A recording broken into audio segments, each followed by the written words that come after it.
Mhm.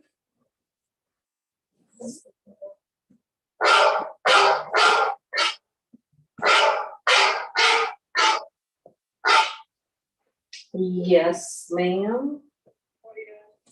Watching the news and Greg's about to be in the city commission. So I'm going to go ahead and mute everybody until you're ready to speak because we've got a lot of people online. Greg, I'm going to mute you. Good evening, everyone. It is 6:01. This is a joint HRPB Planning Zoning Board meeting. This is a workshop.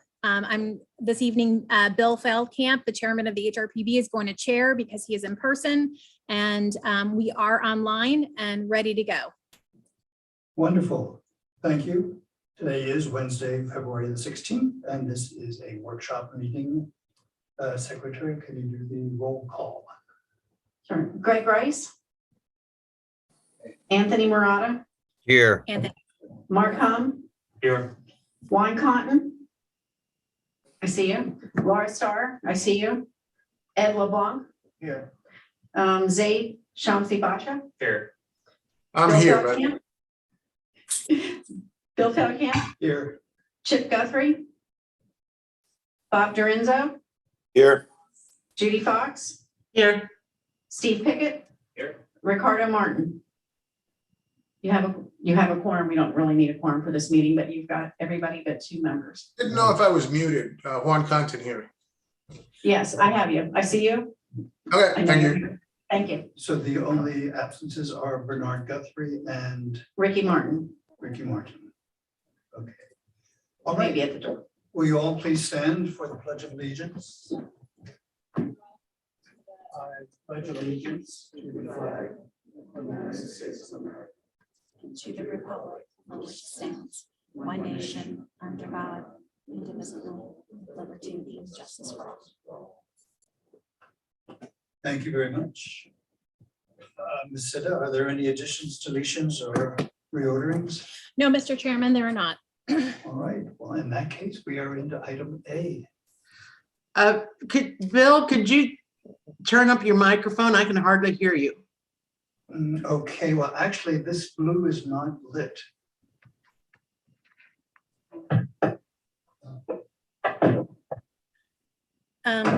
Judy, try to turn, does anybody else have any volume issues? Try to turn up your volume on your computer, please. Just see if Okay. there's a volume. Can everyone else hear? If you could just give me a thumbs up, I would appreciate it. If you're, okay. We can hear you fine, but Bill was quite distant. Okay, so Oh, Bill, really? Okay, I will speak closely. Ed, could you turn your microphone towards Bill? I don't know why we're having issues today. Yeah, no, just speak to, but it'll catch you in both. Oh, okay.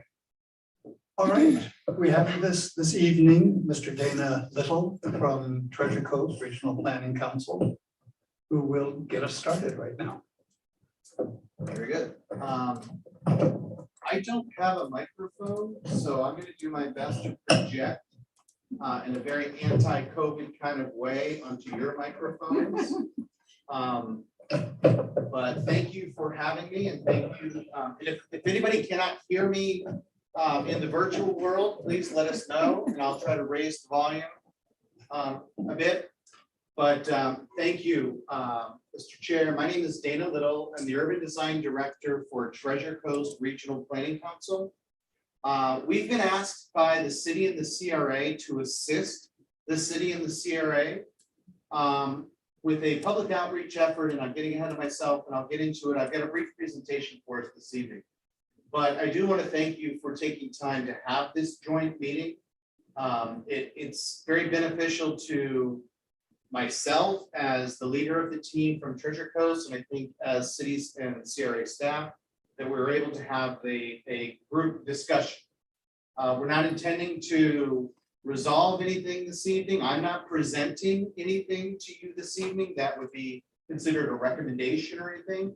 This is really meant to give you an idea of what it is we're up to, what we've done so far, some of our initial observations, a little bit of history. I think that all of you probably know better than I do, and where we go from here. Dana, if you'll pause real quick and let me interrupt. So my name is Elizabeth Flanagan. I sit as the city attorney for both of the boards who are meeting tonight. So it's my pleasure to be here tonight, and just to tail end off what Dana has been saying. He's going to give a brief presentation, and then tonight is really about him getting input from the board members on this process and how to give him some direction on your opinions on these topics. This is part of a public information gathering. This is basically, instead of doing one-on-one interviews with each of you, we're doing your interviews collectively here tonight. There will be a time in the process where the public will be asked to give input through a charrette process, and that will be when the public comment is provided into the project. Public comment will not be taken tonight. This is for your comments tonight. So there's no need for voting or anything like that. It's just basically a joint interview. Thank you. Thank you. So I'll go ahead and get started with the presentation. If I can, where do I point this? Over there. Okay. All right, next slide, please. Hold on a second.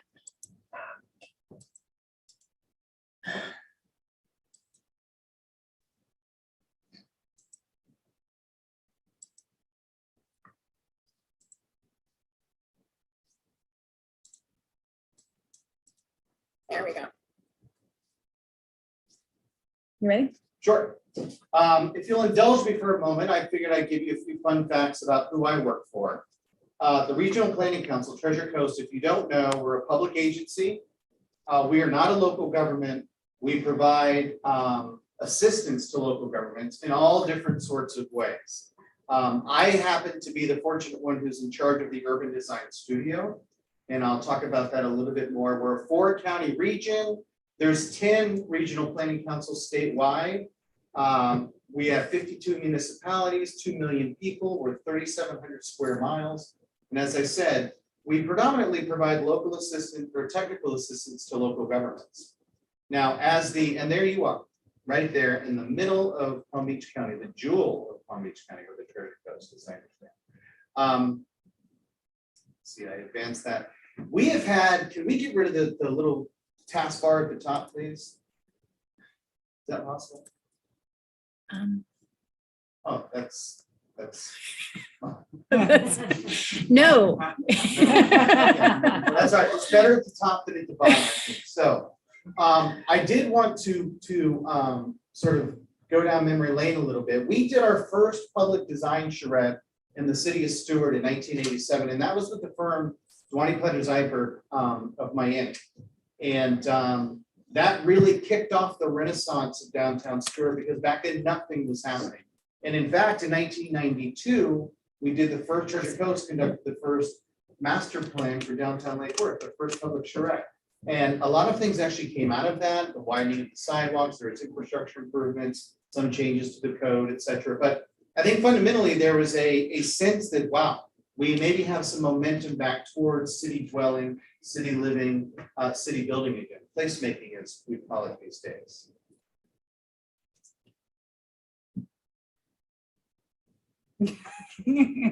Next slide. We've had quite a long history with Lake Worth. The Regional Planning Council has. Next slide. As I said, we did the master plan in '92. In 2008, we did the first City of Lake Worth Beach transit-oriented development master plan, which was exciting at the time. There was discussions about Tri-Rail extending along the FEC corridor, Tri-Rail expansion. And we know now that that has sort of reached fruition, not in the form of Tri-Rail, but in the form of Brightline, although Tri-Rail, we believe, will be coming behind Brightline once it's completely double-tracked, and those arrangements are made with what's called the Tri-Rail Coastal Link. But that was in 2008, and that was when we first worked with Joan Oliva at the CRA, and that was really almost not citywide. It was focused on the downtown, but a full market study, et cetera, was done. And then next slide, we more recently in 2018, Bill was here for this. We completed the Lake Worth Beach Historic Preservation Design Guidelines, a project that I'm personally very proud of, although it nearly killed us. It's really a document, I think, that was necessary at the time because it didn't exist. And there wasn't consistent, if I may say, there wasn't consistent formatted and tangible guidance for all of the different districts. And so hopefully that's been helpful for the city. And in fact, we went from, looking at the macro scale of the historic districts, the history of them, into all of the elements that make up, say, the bungalow style there, even into some of the details that illustrate, why it's important to place a window within a wall in a certain way, et cetera. What is a sill versus a header, that type of thing. So we're real proud of that work. And in fact, we've been, doing work in cities throughout our region for all of these years at all different scales, from the city planning, regional planning scale to the neighborhood, the block, and even the building. This is another design guidelines we did for Delray Beach, and we're proud of that work. So I'm not here to give you our resume necessarily, but just to let you know that we're familiar with your towns. We're very bullish about Lake Worth, always have been. And we're very happy to be here assisting. And what I'm learning, though, is potentially a complex and challenging effort. So why are we here? I started to say earlier, we've been asked to assist the city and the CRA establish a public planning process and develop alternate redevelopment strategies for those parcels that are at K Street and First Avenue South and the block between L and M Street south of Lake Avenue. Now, it was a number of months ago, I want to say it was in November, when I was before the city council, city commission, and our agreement was approved. There was discussions about, well, can we expand that, look further, look more in downtown? So, if you've worked with us before, you know that we always blur the lines and we'll look at other places. In fact, I had a meeting with Joan Oliva, executive director of the CRA, on Friday, looking at where are other parcels, because the answer to the problems or the issues on these particular parcels may not lie on those parcels specifically. They may have a broader influence into the downtown. Again, I don't know that for sure. We're just scratching the surface at this point, but this is in a nutshell what we've been asked to do. I'm going to try to give a little bit of history of how we got to this point. Here's your downtown, on 95 to the left, US 1 through the middle there, the red dashed line. That one is incorrect. It says the US 1 FEC corridor. That's actually Lake Worth Lagoon and Lake Avenue heading out to the beach. And then that rectangle, I'm going to zoom in a little bit to a more precise or closer look at downtown, the particular parcels. So I'm going to use the laser pointer, which nobody online can see, but Aaron is going to follow my lead here. Okay, we can't see on the screen either. So there's Lake Avenue eastbound in the middle there, Lucerne Avenue above, which is your westbound, your one-way couplets for downtown. One of the more unique downtown conditions in all of South Florida. The parcels that are highlighted in yellow, you see there to the left. Thank you. This is good, Aaron. Thank you. The K and First Street parcels, there's the 3/4 of that to the north, and we'll go into a little bit more detail about this later, the city parking lot, and then some residential parcels to the south.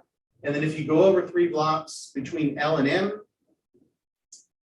it's an irregular shaped assemblage of land, starting in the upper right, facing Lake Avenue. The Chamber of Commerce building is right there on the corner. There's some public parking below that. To the west, there's a public parking lot. All of those lands were acquired, and there's also 5 or 6 contributing structures, historically contributing structures within that land assemblage. This is that same map. These are those same parcels, but this identifies who the purchasing entities were.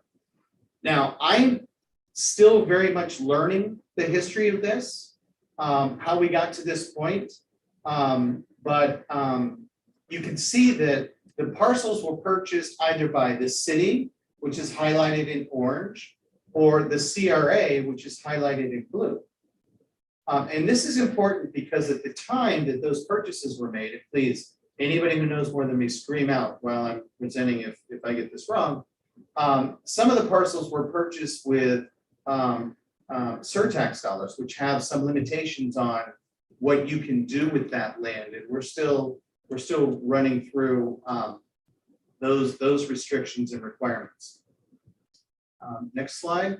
So I'm not going to read all of this to you, I promise, but the CRA, I think, has done a good job of identifying sort of a timeline of the purchase of these parcels and how we got to this point. So 2015 and 17, the downtown Lake Worth Arts and Cultural Master Plan was created by the Cultural Council of Palm Beach County, who you're very fortunate to have right in your avenue.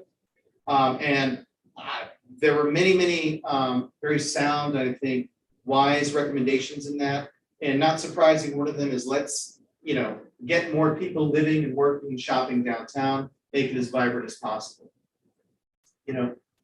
Surely supportive of mixed use in downtown, particularly on the avenues or in those first north and south blocks.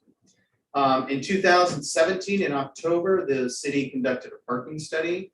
Any healthy city, it's funny. I'll try not to make too many bad jokes, but we work in cities all over the place, and most cities that are vibrant have a parking problem. And if you don't have a parking problem, you've usually got bigger problems than not having a parking problem. So the fact that Lake Worth Beach has been, I think, really coming into it's been revitalizing now for 20 years, but it's also, leading up to the pandemic, has had a very strong presence of local shops, residential, et cetera. There's been concerns about there not being enough parking. We can debate that in the future, but a parking study was conducted in 2017 and 2018, and it was determined that there might be a need for a structured parking garage at some point. Through 2018 and 19, there were interlocal agreements between the city and the CRA to purchase some of those properties that I identified before. Again, I'm not going to read through all these, but it was a joint partnership really between the city commission, the CRA, and the CRA board, going all the way back to 2018, about assembling land for a parking garage in downtown. In fact, it was understood in 2019 that there were contributing structures on some of those parcels, and there were public hearings with the Historic Resource Preservation Board, and there was a resolution that was passed by the board to permit the CRA to either relocate or demolish those contributing structures. I understand that was challenged at one point, and I think all parties have moved beyond at this point. That's not to say that it's resolved, but the lawsuit, I think, is no longer live. And then finally, there was a CRA development process that was, again, I think a collaboration between the CRA and the City Commission in 2019 to put out an RFP and request proposals for redevelopment of those parcels. So I think it's important, regardless of how we got to this point, not that we shouldn't understand the history and the parties involved, but I think it's important to note that the city and the CRA have been working on these parcels in this effort for going on 5 years. And the results of the RFP met opposition. I think everybody's aware of that. And so that was shelved. There was a change in leadership. And then I got a call from Joe summer of last year saying, can we work together to try to find some consensus between the new administration, the community, the CRA board, on what to do with these parcels. They're too important.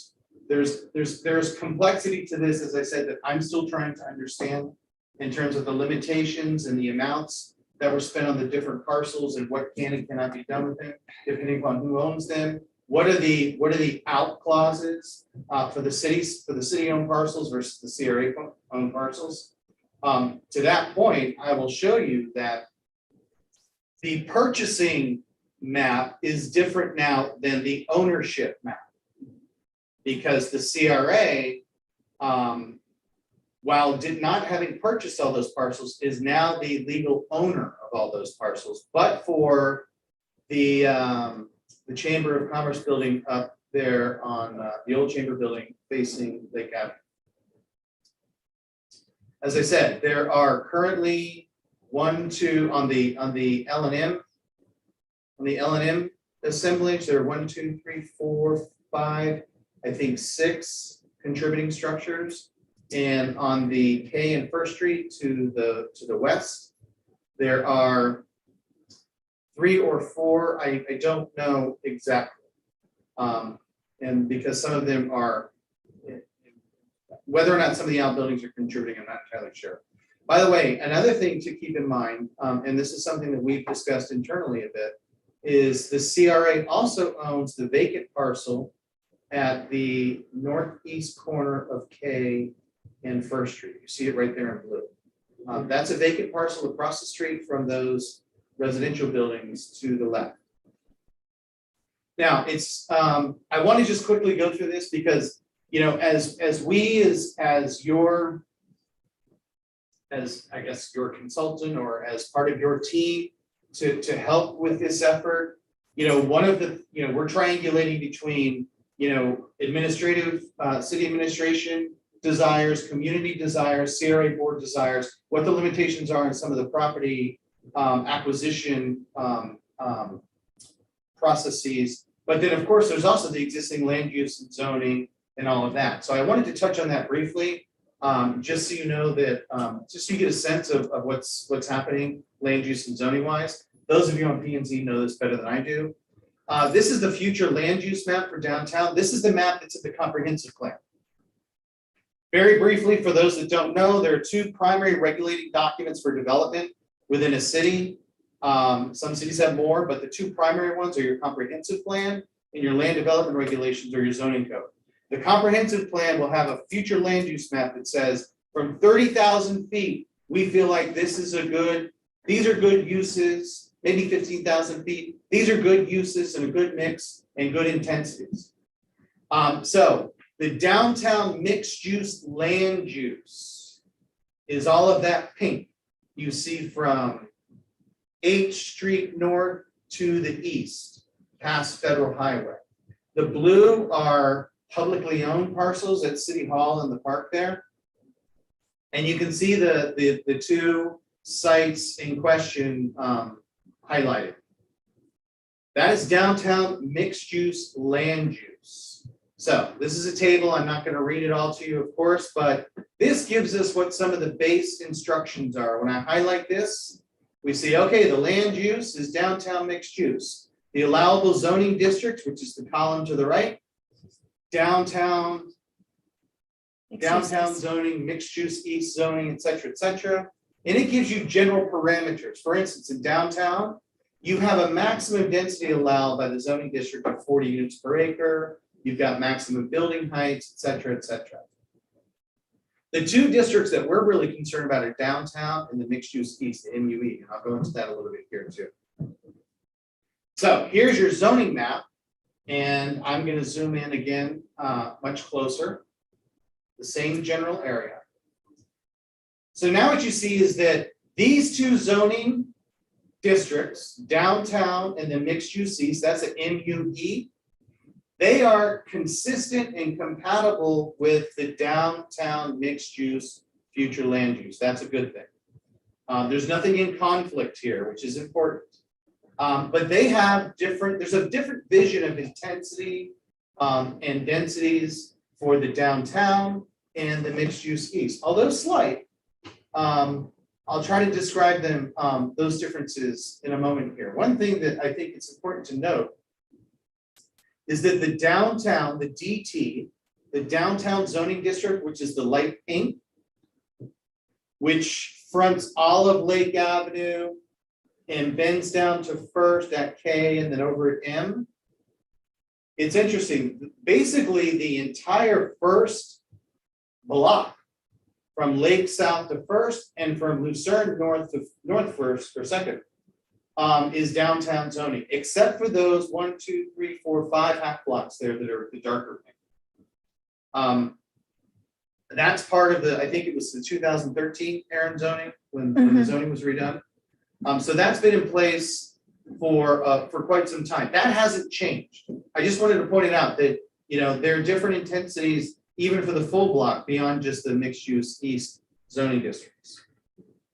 So trust me, zoning codes are a lot more complicated than this. Yours is very good. Your staff has done a great job over the years clarifying and highlighting what's really important. But I am just touching on just a couple of snippets of each one of these. So the DT, the downtown zoning district, that's the light pink there.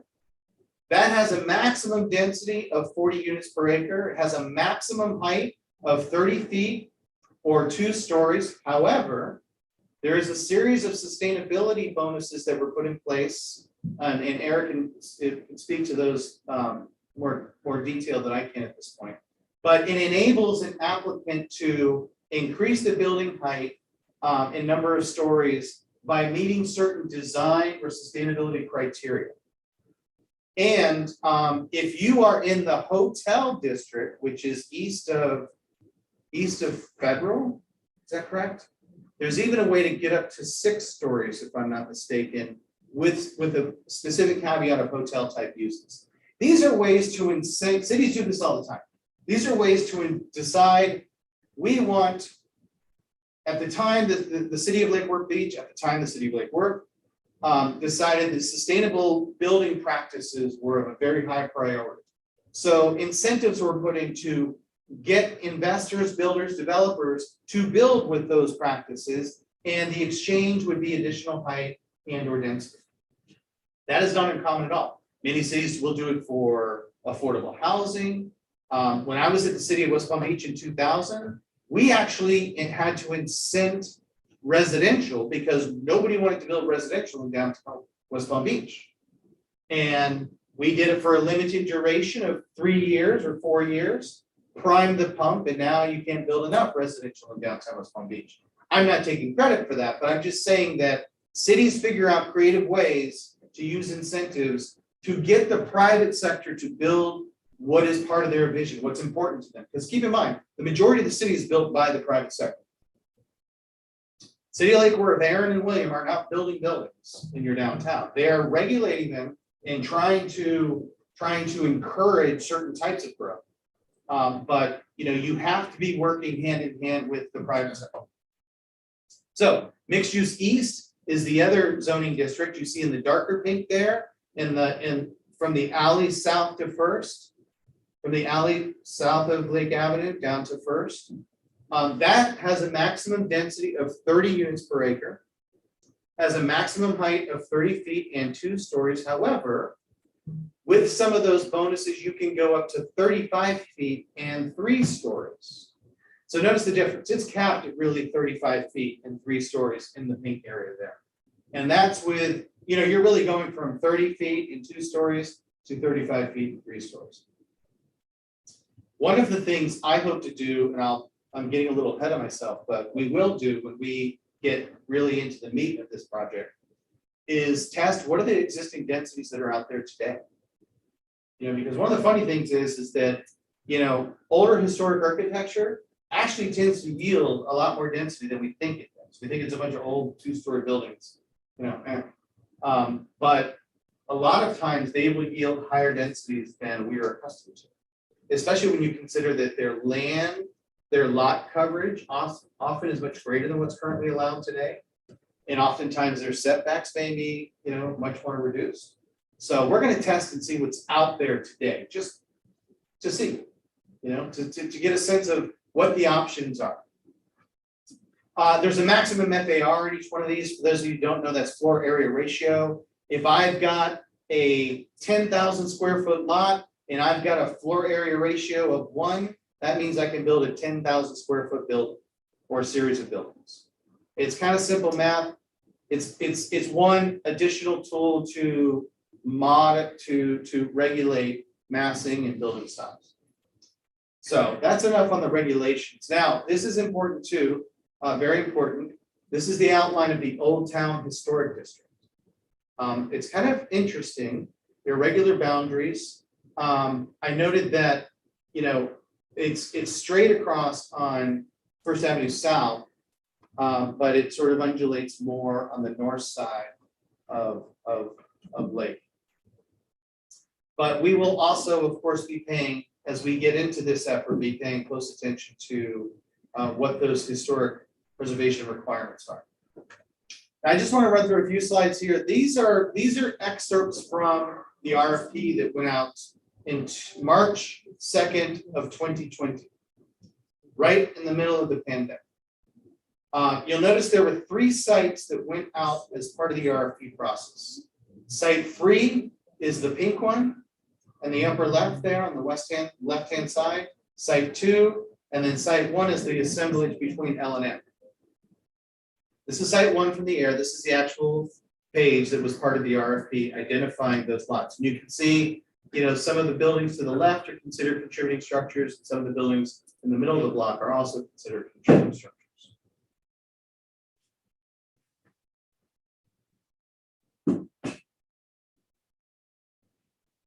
And then site 2 and 3. Site 2 is the existing city parking lot, the municipal lot.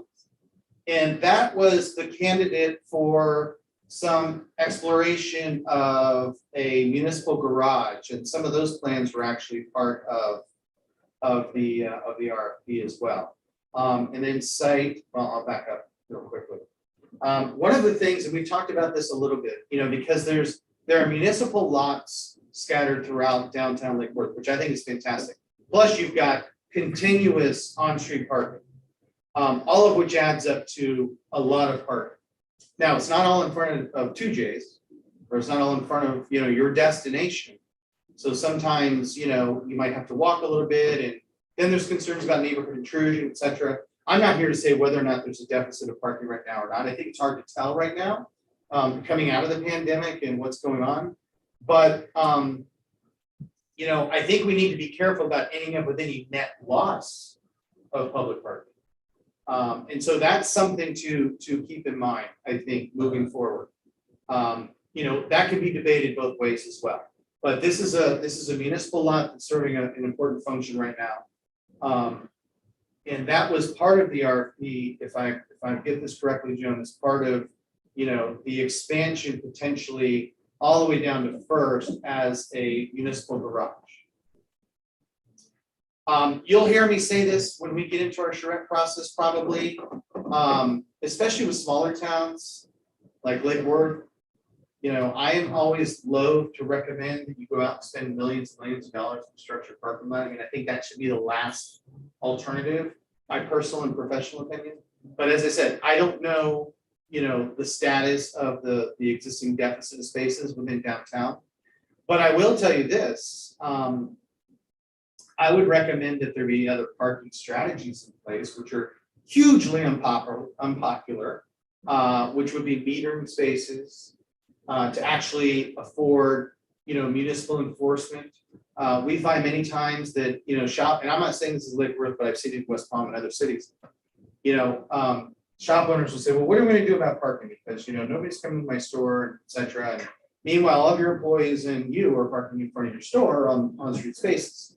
And so the turnover of on-street spaces is very important to the health of shop fronts, especially those that front the store. I worked with a fella out of Detroit, Robert Gibbs, is a retail expert in Birmingham, Michigan for years. And he's forever been saying through his analysis and his experience that every on-street space has a value of approximately $200,000 a year in retail sales to the business that it fronts. Now, that's going to be different, you know, on Congress Avenue versus Worth Avenue. You know, those values are going to shift. It's going to be different on Dixie Highway, you know, West Palm versus Worth Avenue or you know, other types of streets. But the point is that if you have the right turnover on those on-street spaces, and you've got the right urbanism and the right mixture of uses, those spaces generate tremendous value and revenues for the store. So that's my little bit on park. In addition to that, I believe that there was a series of massing studies that were included as part of the RFP by the city to illustrate, what the build out potential was. This was included, I believe, as part of the RFP. And so these were some of the instructions, just some of the guidance that was given way back when. And then, of course, there was a selected development called The Element. And I don't want to spend too much time on that, but that was met with, sorry, I keep knocking those. That was met with some opposition. And so here we are. As I said, we were contacted by the CRA to try to work collaboratively with the city, the CRA, and the community to try to understand what all the parameters, what all of the limitations and opportunities are for these parcels, and come up with a series of different strategies. We intend to. Well, let me just give you a little bit about where we are at this point. As I said, we entered into an agreement with the city. It's a joint agreement.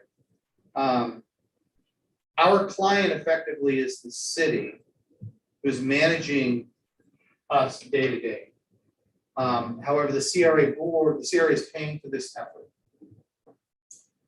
So it is a collaborative effort between the city and the CRA. That's not to say we're not talking to the CRA or vice versa. We entered into that agreement, I think it was November, and I think it was finalized in January. However, prior to that, we began discussions with the city commission, who had just been relatively new to the board. That was all virtually, and with the CRA board, and we've gone through an interview process. We requested that the mayor and the commission, the CRA board, provide us with a couple of names and contact, trying to give us the greatest amount of coverage of different opinions and locales and professions, etc., for our reconnaissance purposes. So we've conducted at this point, I think, nearly 30 interviews, virtually all of them virtually. Thankfully, I think we're pulling out of that a little bit. We had discussed early on, a year or so ago, having an actual on-site charrette, public charrette, as we've done in the past, my preferred method. I get my team to focus solely on this project and not pretend they're working on it and doing something else. But honestly, it's an opportunity for us to establish an on-site studio, have our team here. If we need to run out and measure or photograph something, we can do that.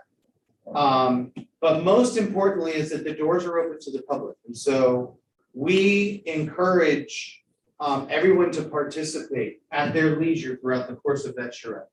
So I'm telling you this, and I don't have a slide about it because this is sort of brand new information. We're leaning more back towards going to a full charrette process, which I'm excited about. And there will be hybrid, I think, opportunities. And we're going to discuss ways that we can make sure that people coming into the studio feel comfortable, our team feels comfortable, et cetera. I will tell you, I do this for a living, and we have not had a single public charrette workshop or whatever in 2 years. And I'm looking forward to going back to it, to be honest with you. So we intend to, we just started putting out some dates. Hopefully at the end of April, we intend to be on site for 4 days. We will kick off with a Saturday workshop. All of this is open to the public. Some of this, if you attend the Saturday workshop, will look familiar, but there will be more to it. And try to prime the pump of folks' discussions. And we will be on site for 3 or 4 days to try to develop different scenarios. Now, the team that we have assembled, there will be architects, planners, but we have a developer who has a lot of local experience there's a term of art in my business called the missing middle. I don't know if you ever heard of that. All of those great walk-up apartments that we love in South Beach or in Lake Worth or wherever that nobody seems to build anymore because they can't get financing and, you know, the projects just get bigger and bigger. He tends to do those projects and he's got his finger on the pulse of construction costs and all of that. So our goal at this point is to come up with different scenarios that, and don't hold me to this, but they range from the almost do nothing or the light imprint scenario to what if you were to maximize the site as maybe the previous RFP did? And what are the financial implications to the city and to the CRA? Because there are millions of dollars that have been invested in these parcels. And there are those who feel in the community, not just the CRA or board members, but there are those that feel that we as a community should get the greatest return on our investment for public dollars, regardless of the size or scale. And then there are those that say, no, forget the cost of this. It needs to be incremental and consistent and preserve what's there. And so we need to understand what those costs are. So that's sort of in a nutshell what we intend to do going forward. And tonight, and thank you for your patience through that, but as Ms. Flanagan said, we hope to just have a discussion, me get some input from you. This is like a big interview. When we do interviews, they're really just conversations. You know, we don't have poll questions or anything like that. We just want to hear from you as board members, your thoughts and insights, and if you think we're moving in the right direction. So again, thank you for your patience and good up to you, sir. Thank you very much. That's a lot to digest. And remember, this is just for members of P&Z and HRPB, and unfortunately, there's no public comment. But we do hope that you all will attend the charrette in late April, whenever that comes out. I don't know, I suppose I could start at the bottom of the list and just ask for maybe a 2-minute or 1-minute set of comments from each of us, and then we'll go back. I'm going to start then at the bottom of the list with Zaid, and then go to Mark. So 2 minutes max. yeah, I'm probably not going to use my full time. Honestly, I am here to learn as much as I can about the history and the options of this project as well. I'm a relative newcomer to the board and Lake Worth, so I'm not going to go, you know, on a long exploration of my own views into what the potential on these parcels could be. At this point, I'm here to listen to more. Okay, Mark. Yeah, right now, I really don't have anything to put into it. I'm sorry, Marco? Mark. Mark, I'm sorry. All right, well, next we have Laura Starr, who is on Zoom. If Laura can unmute yourself and give us 1 to 2 minutes worth of early comments. Yes, I like the other members came here to listen. I don't have anything to input. Quick. Juan Contin. 1 second. Hello. It's an interesting prospect. I mean, there's a lot for the city to gain by developing these properties correctly. And obviously, I think there should be several proposals. And I mean, it affects everyone. It affects historic preservation. It affects planning and zoning on the whole core downtown. There have been so many proposals about this that it's a bit confusing at this point. And I think, I don't know how it gets resolved, but I think a very good planning strategy and good design would probably bring it all together. I don't know what that is right now because there's so much at stake, but I'd be happy to see how it comes together bit by bit. Okay, thank you. Next would be Greg Rice, followed by Ed LeBlanc. Greg, you're on. I feel like some of the board members have already spoken and said, I think this is a real struggle, a battle, as it is between sides and views. And, you know, we have on one side, historic preservation, trying to preserve some of these old structures, these old single family homes, most of them, those 8 or so homes. And on the other hand, we all know, or I think, I live downtown. I live right downtown, in the middle of downtown, in the Lucerne. It's a 6-story building. Yes, when it was built, it scared the shit out of a lot of people because they thought it was going to open the door to Lake Worth becoming the next Fort Lauderdale or something. We can all see that hasn't happened. Is it a perfect an example of what could be there? I don't know that that's the case either, but I do know that anybody that says we don't need more parking in our core downtown is fooling themselves. I just don't believe that. I live downtown. I see it every weekend. Yes, on a Monday night or something, can you come down and find parking spots? Sure you can.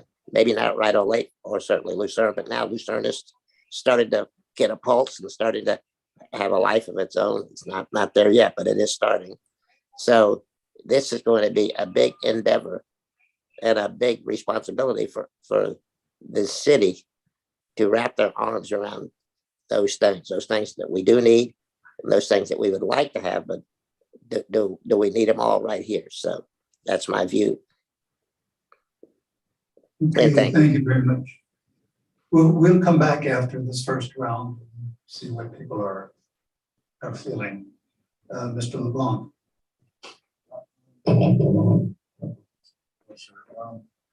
So I live right by the, I guess would be part 2 and 3, just for disclosure. Actually, at speed of work, I worked on the proposal that was selected for the LNC project. But in another sense, I have a much more vested interest in this endeavor, because I live in the 100 block of South K Street. So I'm probably 100 feet away from parcel 2 and 3, which were in the RFP. I have no off-street parking at my house, so I compete with the parking for the downtown every weekend. And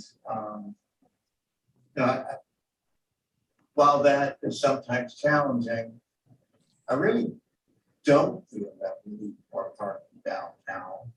I think we have tons of parking. I see empty areas of asphalt constantly, and I don't like the idea of sort of, that we want to build a maximum parking. If we build our parking for the busiest day, then that means we've got empty asphalt that we're staring at. The rest of the time it's not being used.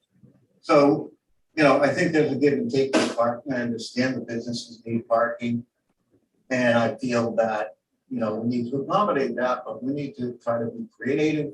Maybe Dana or somebody could talk a little bit more about if they've had any success with shared parking, because we certainly have a lot of privately owned property downtown with tons of parking on it that doesn't get used at night when basically the maximum parking times is in with bars and restaurants. So there's a lot of empty parking, some that's not available to people who want to use those businesses. So I don't know if there's been success with any kind of shared parking agreements, but that would be a great thing to pursue, and I'd like to hear more about that.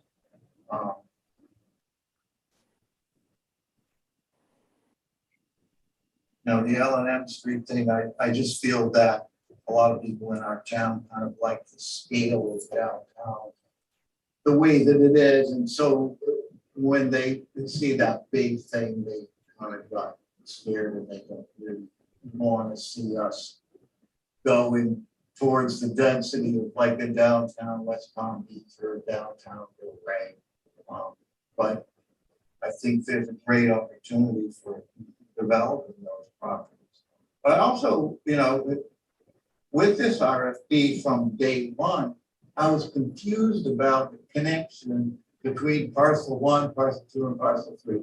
And I think the developers that made the proposal for the parcel 1 basically ignored parcel 2 and parcel 3. Those parcel 1 have nothing to do with each other. I think that the public parking garage that's there now, parcel 2 and parcel 3, I sort of welcome the residential buffer that sits on First Avenue. I think that helps to when you go down First Avenue, you're not looking at a parking garage. And so there's a couple of small houses there. You know, it might be great to develop that parcel, but I think keeping that in mind that, you know, First Avenue is a residential street, and I don't think you want to, you know, be looking at on a significant corner like that, open parking garage. I guess that's Okay, thank you very much. Next would be Mr. Murata, followed by me, and then followed by Stephen Pickett. Yeah, Anthony Brown. yeah, I'm here. Thanks, Bill. I share similar sentiment as a number of the other members have mentioned, you know, came to the presentation to learn, take in some of this information and get a base on, you know, where to go do some further research and learning on and have an opportunity to become more familiar with that. It was very helpful, I think, getting that background. Personally, I know I've been asked quite a bit over the past couple of years, what's going on with that location? Why is it just sitting there? Why is nothing happening with it? And this certainly does help give us a lot of background, you know, for that. Certainly been an area of interest. I had a tough time hearing some of the discussion in the chamber, so I'm not 100% that I got everything correct. I think I heard something about people saying, you know, things they didn't want. I think when the shreds come out, which were discussed, that will give the public the opportunity to actually express what they're interested in seeing there. I haven't seen much of a sentiment for large scale, you know, West Palm type developments, nor is the infrastructure even there to handle anything close to that. So I don't know that the projects being discussed there would invoke fears of something like that taking place at this time. It would be nice to see a solid, positive, contributing project go in that site. And I know a lot of work's gone into it from the CRA and the city to try to get it ready for something to go on there. So from my perspective, I'm looking forward to see some other suggestions as they come through for what could go on there. Thank you, Mr. Chair. Okay, thank you. I guess I'm next, and I have a couple of comments here. Very unpopular, but I agree with Dana that metered parking is really necessary. It's absolutely necessary. Many of you have read Donald Shoup's book, The High Cost of Free Parking. And yes, it's very true what you say that the shop owners will park in the free spot right in front of their shop, stay there for 8 hours, and so metered parking would do a number of things. First, obviously, it helps churn the parking, and eventually it will give us a little bit of a chunk of money with which to build some kind of parking structure when that time comes. I'm very much in favor of the missing middle, and I agree with you that the site 2 in this thing really should remain residential. First Avenue South is pretty much all 2-story now. I could be wrong, but there's some newer, more dense buildings there, and I think that should remain as residential and not have parking visible from First Avenue South. I don't know how many of you have seen the counter proposal that was put out by Fairfax and Salmons But it is, if you have seen it, it, in my mind, is precisely the way I would like to see the Allen Street parcels go. Tight residential, 2 and 3 stories, going up to 4 stories at Lake Avenue, but tight and urbanistically interesting, fun. So if any of you have not seen their proposal or counter proposal, please see Dana or one of us and take a good look at it, or to go to Fairfax and Salmons in person. Okay, let's go on to Stephen Baker.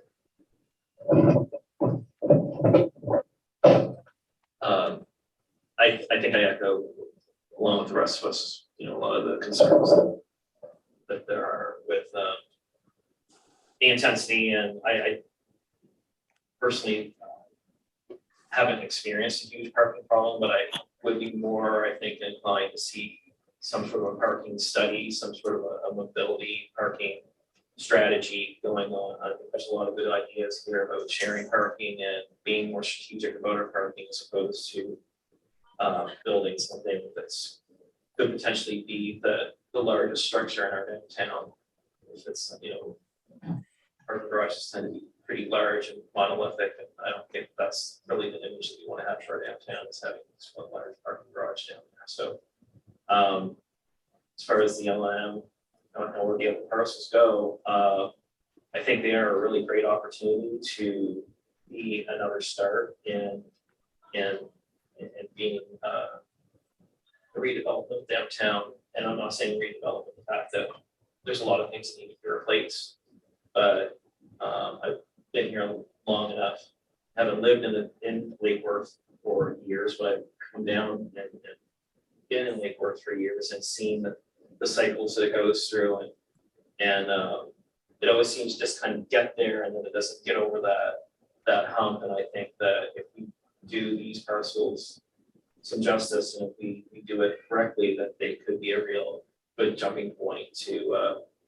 get the downtown moving. I think there's ways to do it strategically and sensitively that brings the intensity into the downtown that we need and not be overwhelming to the rest of the historic fabric that's down here. Thank you, Mr. Pickett. Next would be Mr. Dorinzo, followed by Mr. Martin and Ms. Fox. Thank you, Mr. Chairman. How are you?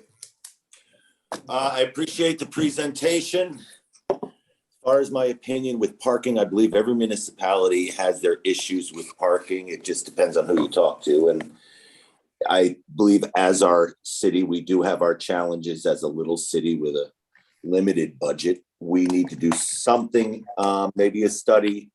There are parking studies, I believe, that have been done in the past for the city. As far as the L&M project, I did see the renderings that you mentioned, Mr. Chairman. I like those, and I like the fact of smart development. You don't have to do the entire mega building downtown, but that was a smart development if it is done right. We need more bodies in the city. We do need to build our tax base. We do need more people downtown. Our board addressed all of the properties in 1, 2, and 3 as far as their contribution to the historic downtown and the condition of them. I believe we got one real nice one on M Street that should be preserved and something done with, but the others fall short. And we've put a lot of money as a municipality into these parcels, and from what I understand, I believe the CRA spent another chunk of money just securing those buildings and just upkeep as far as them sitting there, as far as upkeep and security for people entering the buildings and all of that. So that's all I have to say. Thank you. Next, Mr. Martin, Ricardo. It's not here. Not here. Oh, okay. Ms. Fox. Yeah, I got a couple things, and I'm really going more towards the historic than the zoning and the parking and everything. Like most everybody, I just came here tonight to learn. But I have been to little towns that still look little, yet they've come into our century. I don't see why when we build something, it has to look like Fort Lauderdale. And, I mean, I think there are things that we need to look at as we're going forward. A parking garage doesn't really need to look like a parking garage. Let it fit in. That's why people move here, because it's a nice little town, and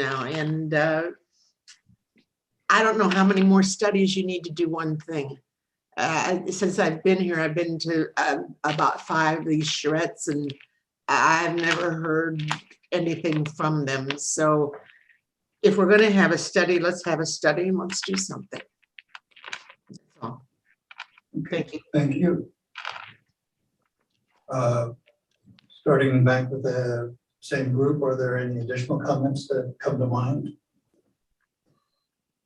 Yeah, a couple things. I would like to agree with a couple of things that I've heard. I feel like I started the discussion off on a poor note by saying that I wanted to listen and learn. I feel like I have listened a little bit and learned some. I mean, your point about the high cost of free parking is absolutely well taken. I agree that the scope of these projects should be reasonable and relative in scale to the rest of downtown, which is smaller. I did have a question. Like I said, I'm a relative newcomer to Lake Worth. So the Element, I know it was a 5-story proposed development. If I recall, I was looking at the zoning restrictions, and I think it's a 3-story for MUE, 5-story or 6-story downtown, and then 3 stories was MUE. The Element, was it going to spill over into that MUE? So the Element came in as a planned development. Okay. And so when you have a planned development, there's additional A density. PUD? Yeah, Okay. PUD. Sure. We don't call it a PUD here, we call it a PD, but when it's a planned development, there's additional height and density bonuses that are available.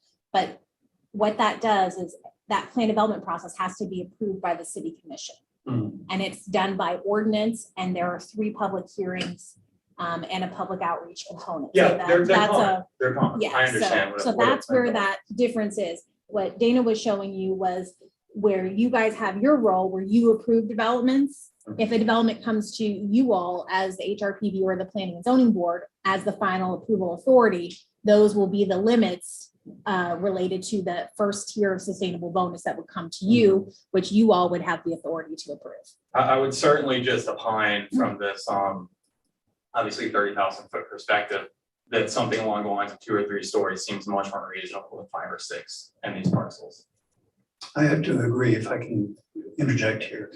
Regardless of what the PD may allow, it seems to me that if we're talking about LNM Street or the K Street parcels, that the goal should be starting at 2 stories at First Avenue South and work your way up to 3 and 4, and not allow 4 or 5 stories on First Avenue South. I'm sorry. Next was Mark. Still. Okay, thank you. Still taking it all in. Listening. And Laura, then, additional comments from what you've heard. Laura Starr. I'm unmuting, just one sec, and You're open. Laura, go okay. ahead. I agree with most of the comments that I've heard. I think that there should be payment for parking to discourage people from taking up spaces for long periods of time. And I We believe realize that that will be highly unpopular, so we'll have to get used to having eggs thrown at us. But Well, yeah, I've heard about it, I don't know, maybe a combination, or there could, in front, there's certain places where maybe there should be very short-term parking that you don't have to pay for, like in front of the post office, things like that. But as a whole, the city should have a way to control. And I think it protects the downtown businesses by having people have to pay for it. Otherwise, you're going to have people who live down there taking up, valuable street parking that are, living in these buildings that are 3 blocks away, and they leave their car there for days on end.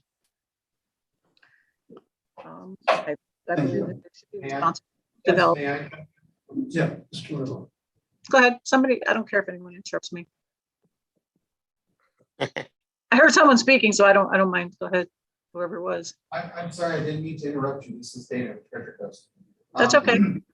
Just for the record, I want to make it clear that I'm not here recommending that you do, metered parking on your streets right now. What to your point, into Dr. Schutz's book, there is a high cost of free parking. And my point of bringing that up is that I think that we need to strategically explore every option. Shared parking. I mean, when cities say we've got a parking problem, my first question is always, do you have enough asphalt? Do you have an asphalt problem? Is that you don't have enough asphalt? Or is it not being managed as fully efficiently as it could? And so before you charge for it and spend $8 million in a garage or whatever it is, you should explore those out. So I just want to, I'm not here to make any recommendations. I just want to make that clear that all of these need to be explored. Excellent. Juan Compton, you're next. Yes. Great vibes again. Hello. Yeah. Yes. It's a lot of those properties are in really tough shape. Something's got to be done because it's about the core of the city.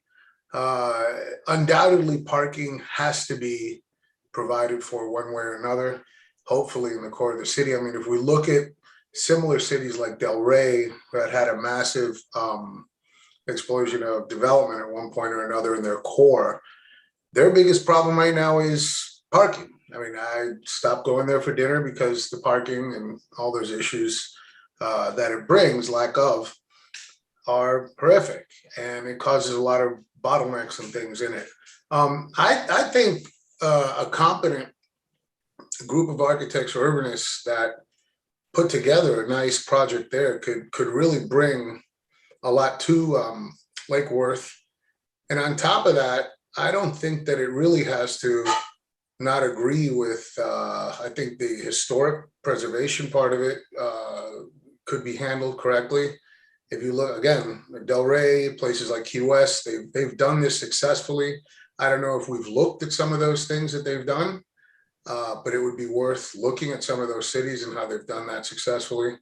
And I think the city really, really needs to look at this and get it going, because it's just been spinning around and there's a bunch of defunct buildings. I hope everybody's taking a look at those because they're boarded up. From what I hear, there's homeless people that are actually living in some of them. And it's a detriment to our city. So I think everyone should act quickly and responsibly to get this done. Thank you. Greg Rice. Yes, sir. Bill, the plan that was submitted by, I didn't get the name of the company you mentioned. Does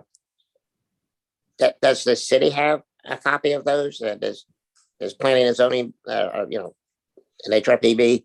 Do you guys have a copy of that?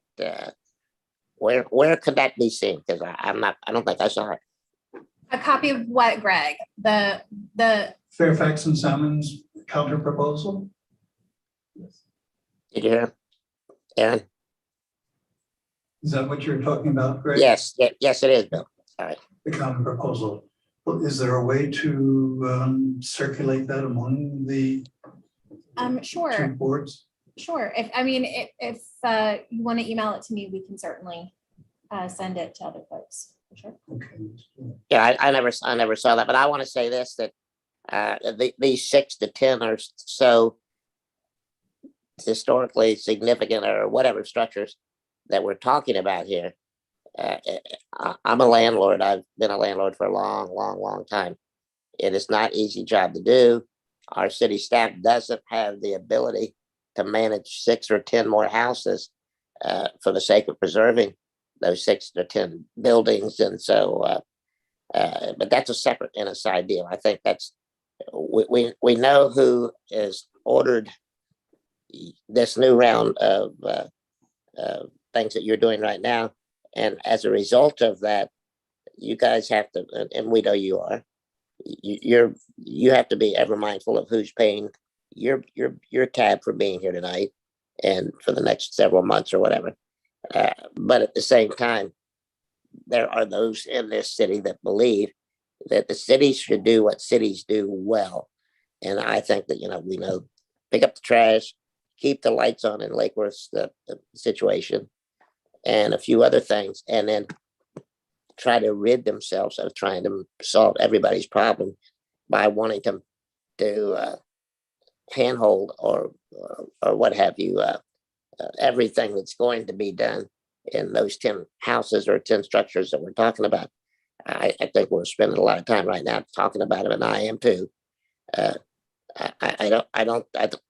think we need to, as much as we like older restored buildings, those you need, if everybody on the planning and zoning board hasn't driven by those properties and taken a look at them and ask yourself, would you like your son or daughter or grandparents or whatever to live in those structures? I don't think you would agree to the affirmative of that. So please go by and take a look at those properties so we can get that off the table. Thank you, Greg. Thank you, Bill. Mr. LeBlanc? Yeah, I just wanted to say one more thing, with the idea that, Dana brought up, that we might have a charrette, get the public involved in this process more, I think is essential. I think the reason why we're sitting here is because a process started and the public didn't get that much into it, or a lot of people in the public felt that they had no input into the process. And so I really think that, just vetting the process and making sure that everybody has a chance to get involved, that has an interest in getting involved, is really important to us. Okay, Mr. Murata. Yes, I'm here. Thank you, Chairman. A couple of you touched on a few things that I would like to ask and bring about, and Juan brought it up, and then Greg did as well. And that was going to be my question: is what is the value of these contributing structures? I've been in the city for 8 years, and ever since I moved here, I continue to hear things about contributing structures and the historic part and the preservation. And of course, you guys are on that board and deal extensively with that. And when it comes to someone's residential home where they live and they have to go through the various requirements for that, for me, that makes a little more sense. When I started talking about preserving dilapidated structures, unwanted structures, and I don't recall exactly if these are part of the ones that the city tried giving away and nobody would take. At some point in time, the conversation has to have, what are we trying to accomplish by maintaining these? Is that the city's purpose, is to do its best to maintain relics from the past that don't serve the common purpose anymore?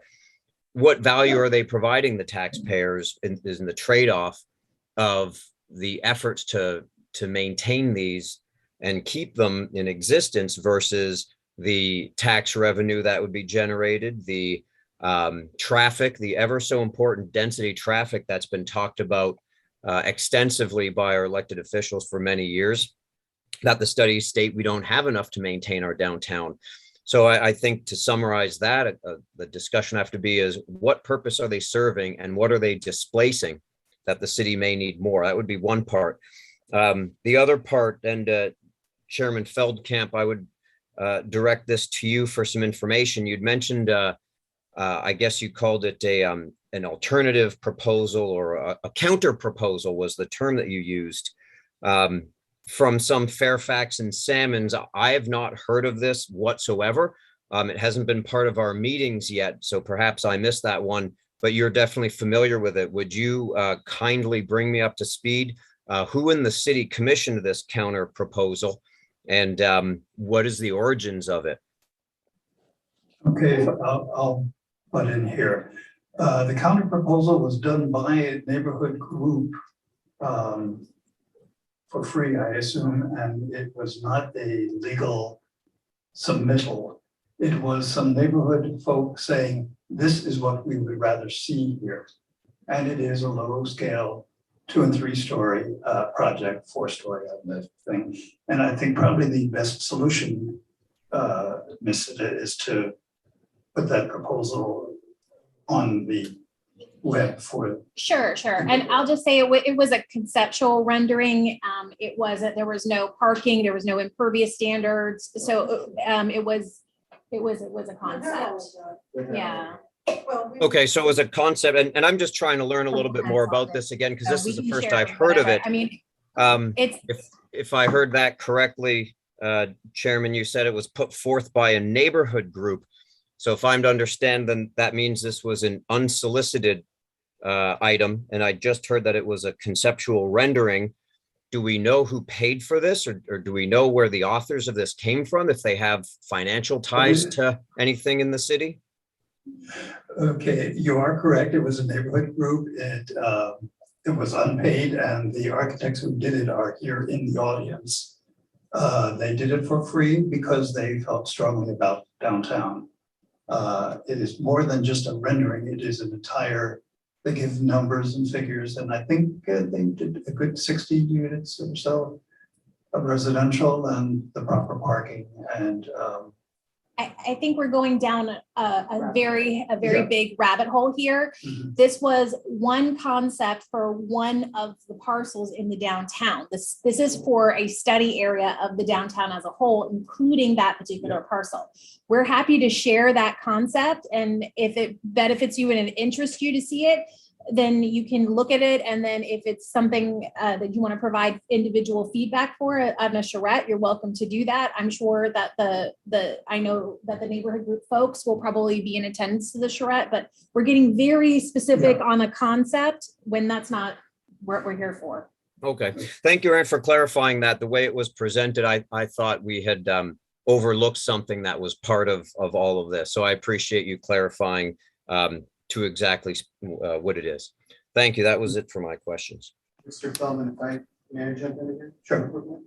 This is Dana Little again from Treasure Coast. And I would just like to, for the record, say that I met telephonically with Ms. Fairfax. It was almost a year ago now, I think. And we have seen these drawings. They're beyond just a rendering. And so I didn't present them intentionally tonight because number one, they're not mine to present. Number two, we're not here to present any proposals or anything. But I really hope that with their busy schedules, they can be part of our team as we move forward in the shred process. What they produce, what I've seen, are absolutely lovely.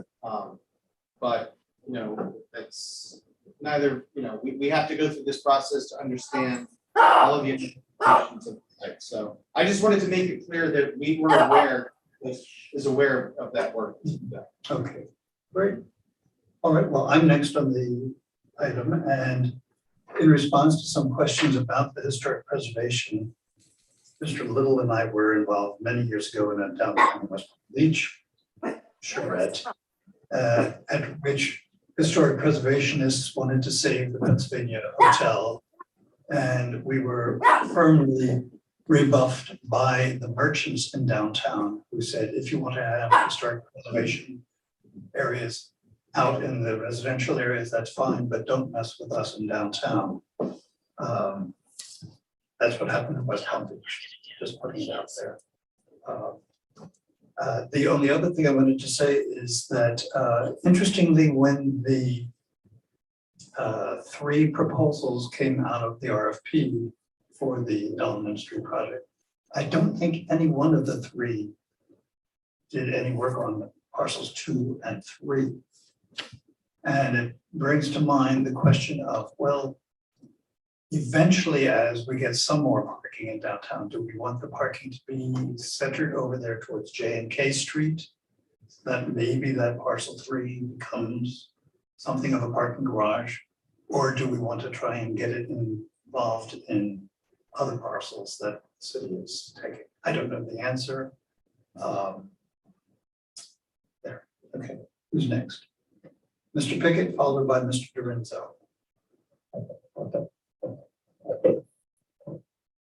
I'll just say that I sort of reiterate what some of the other members have said regarding intensity, and I think that there's ways to appropriately bring intensity into the downtown. And I think that more intensity is probably needed. Intensity we need to get people downtown, living and working downtown.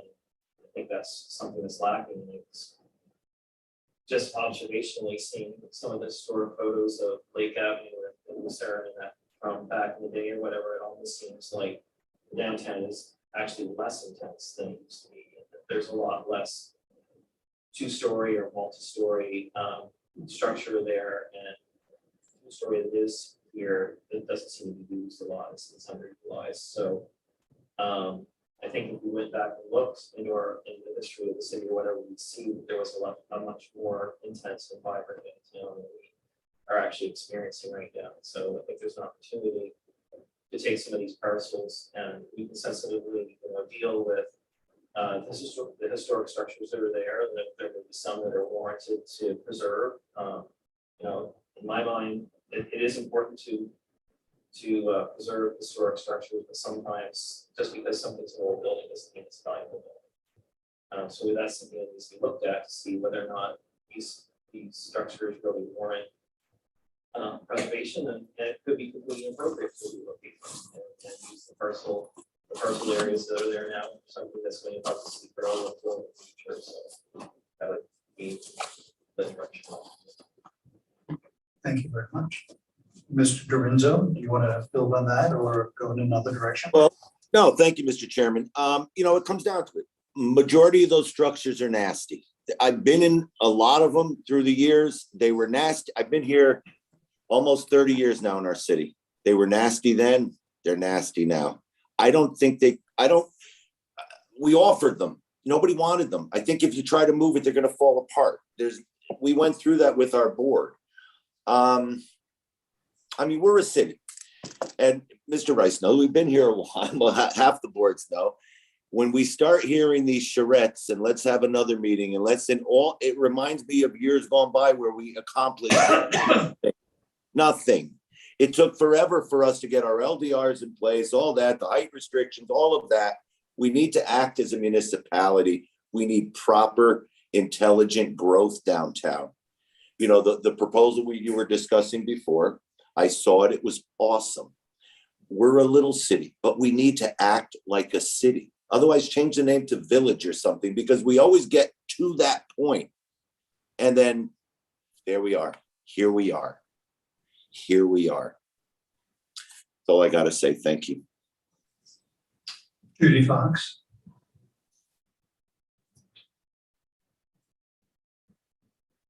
Judy Fox. Yes, it took me a while to figure that one out. No, I agree with Bob. I think, it's at some point we're going to have to make a decision. And all I know is the people I've talked to when I go around the city or anywhere, they move here because of the small town atmosphere. They don't want to be in Fort Lauderdale where you feel like you're going through a canyon of concrete. So yes, we need to make more space. Yes, we need parking spots. Yes, on everything you guys have talked about, but can't we do it to make it look like Savannah or Charleston or up in Maine or something? Can't we keep our small town feeling while growing? That's it. Thank you. Yeah, and to that issue, the fact that we have these sustainable bonuses and transfer of development rights, just because we have these mechanisms in place to create much larger buildings, we don't need to do it. If we decide, and I hope maybe there's some unanimity here, if we decide that we want to keep that small town vibe, then we don't need to be using these tools all the time. Well, where do we want to go from here? Do you want to do one more quick run through? Jenna, do you maybe have some specific questions you wanted to focus, to get feedback from the board on, any targeted areas? Thanks, Anna. Sorry. No, I mean, I think that I appreciate everything that I'm hearing. If these were easy things to figure out, we would have figured them out a long time ago. There's always a tension between, those raving lunatics who love historic preservation like myself, and those who feel that we've got to move on and be modern and, build the big city or the city that we've codified ourselves to be. And I believe that there is, there's room in the middle there somewhere. I'm taking notes, I'm taking furious notes that I'll keep to myself for now. But what I do in my job is we try to work with cities to take, it's almost like planning jujitsu. How do you take what you have in your regulations and what you have in your assets and use them as leverage to get what it is that you want? And again, as I said, you're navigating financing, public investment, regulations, true and I think sincere and important sentiment towards preserving the history of your city. Let me tell you, once it's gone, you don't get it back.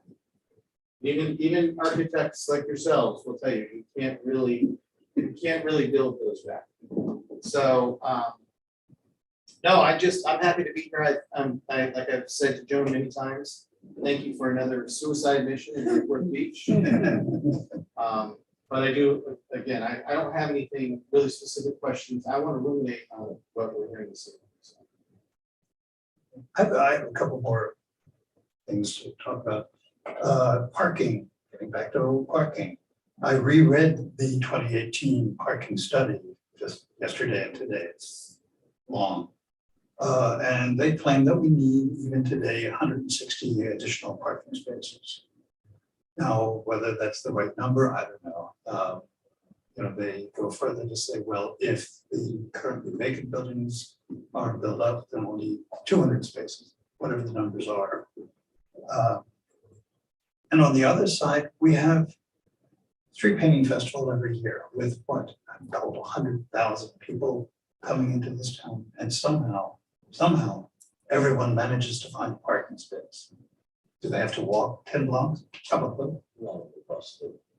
Yeah.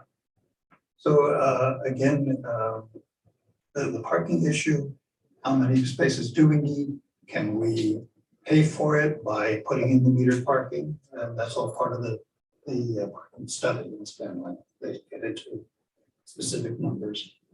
And where do we want it? Do we want it near J&K Street, or do we want it near L&M, or do we want it 50-50? Personal opinion, I'd say probably 70% J&K and 30% L&M. That's my personal opinion.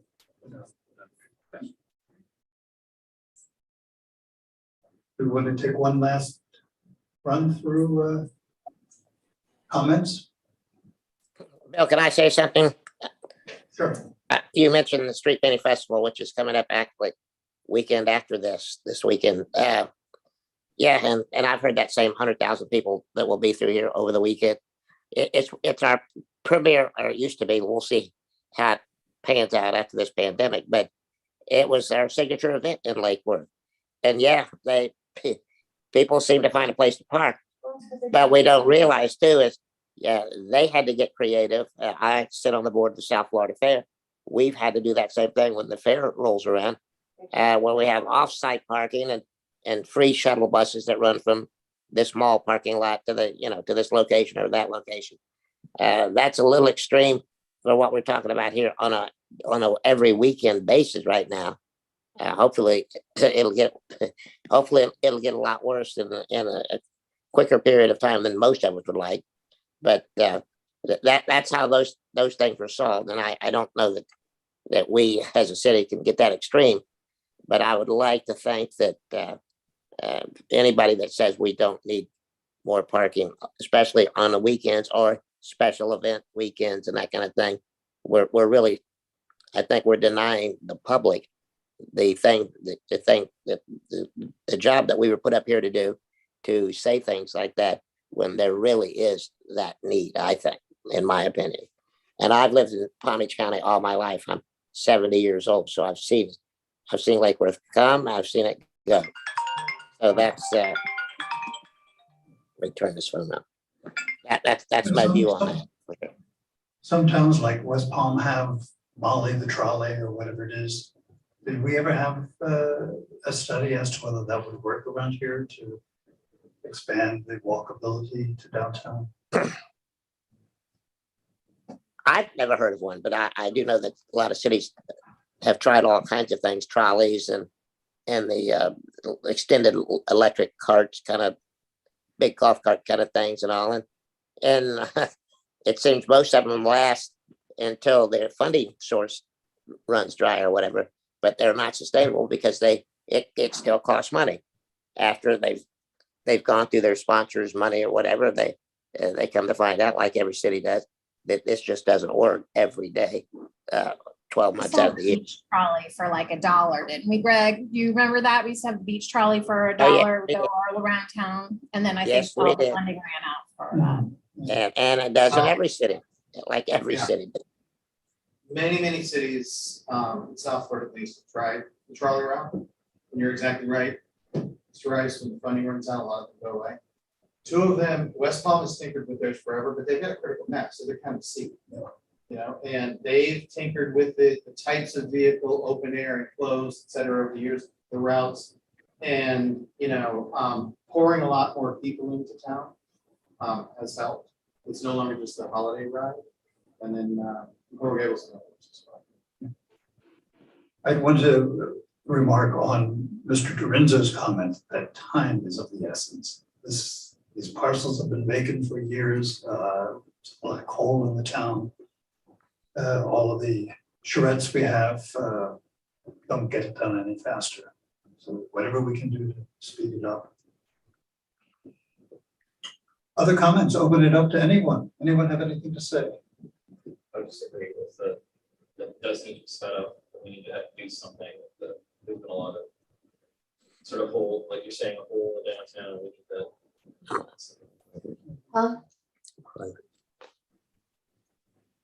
All right, well, I think after this, you're gonna have the different public information, like the charrette and other opportunities and interviews. I think the final report just becomes the final report? It doesn't go back before the boards, or how does that work? I just want to be mindful of sunshine. So the question is, we're trying to schedule the charrette. It will come up. Hopefully it will be as invigorating as all the other ones you participated in. Towards the end of April, beginning of May. And the question is, that of course will be open to the public, will be on the ground, for 4 or 5 days. We will come back many times with public presentations.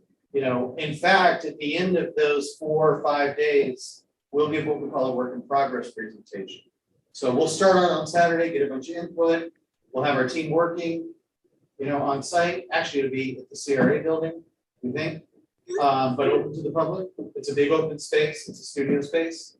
And at the end of those 4 or 5 days, we will come back and make a presentation of what we've been able to develop over the course of those days. Get feedback then, and then go back to the office and develop and come back again. So, well, will the result of that be incorporated in an RFP that could come out? That's part of our in scope. June, maybe? The goal is to have, absolutely, if we can get some consensus, and again, we are, as I said before, we're including a developer on our team so that we can have some financials to help the city, the CRA, these boards make some decisions. If we go this route, if we turn it all into parkland, it's going to cost us $6 million. If that's the desire of the city, you're going into it with your eyes open. But yes, our goal, our task is to come up with components that will inform the next RFP. All right, so board members, as we are hearing about how this process is going to run, there may or may not be factors of it that come back to you. So in the meantime, please do not discuss the project with each other, but do talk it up in the community, encourage your neighbors and friends to attend the charrettes and give their feedback and commentary on these properties, and call Aaron or myself if you have any questions. And then participation in the charrette is a public open, so Yes. that's fine. So, yes, and I just wanted to make clear, if I could be a direct moment, that typically nobody on any public porch of the commission, it will be duly advertised and everybody's allowed to participate. You just have to be nice to each other. Thank you But very much. we still have sunshine obligations to live up to. Correct. Right, we should And- not talk and- with and one I- another about this. And those extend to social media. So if you can keep yourself, you have a following at all, keep your comments right down to yourself until such time that it might be admissible or agreeable to pass that test. But right now, I would recommend everybody keep those comments and thoughts off of your social media pages. Thank you, Greg. Great point. Good point. All right, if nothing else, Good to see you. meeting adjourned. Thank you. Thank you, everybody. guys. Thank you. See Thank ya. you.